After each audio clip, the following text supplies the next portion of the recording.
economy. Efforts include promoting sustainable cocoa and agriculture practices, securing tree tenure, facilitating institutional capacity building and policy reforms.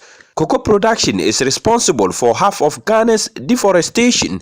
Recently, it is as high as 2% per year, one of the world's highest, but there are efforts to revert the situation. Scientists at the Forest Research Institute of Ghana are currently producing seeds at its National Tree Seed Center to supply to people. The idea is to roll out quality seeds and to encourage farmers to multiply trees around them. Musa Abu is the technical director at the Ministry of Lands and Natural Resources. We're able to equip the center. One, we are able to roll out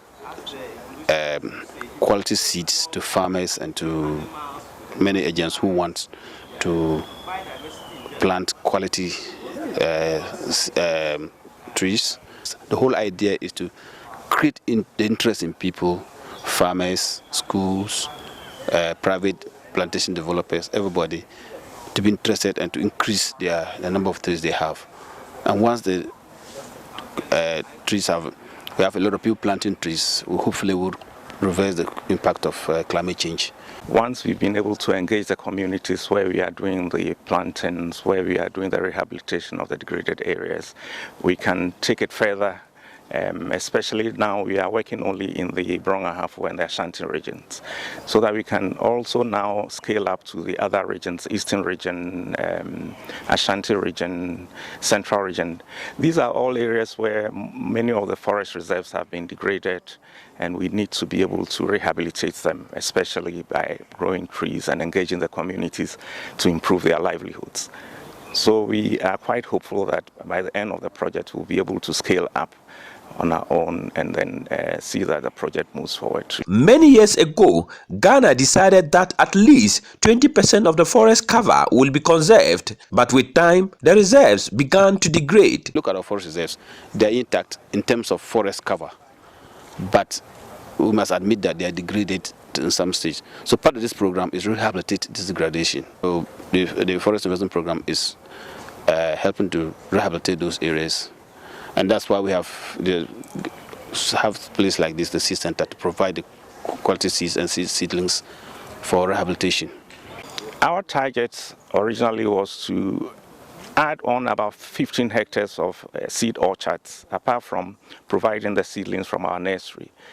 So we have already established these 15 hectares, and we are hoping that the Forestry Commission, with whom we are collaborating, will give us more to do, because we have the capacity to even expand beyond the 15 hectares.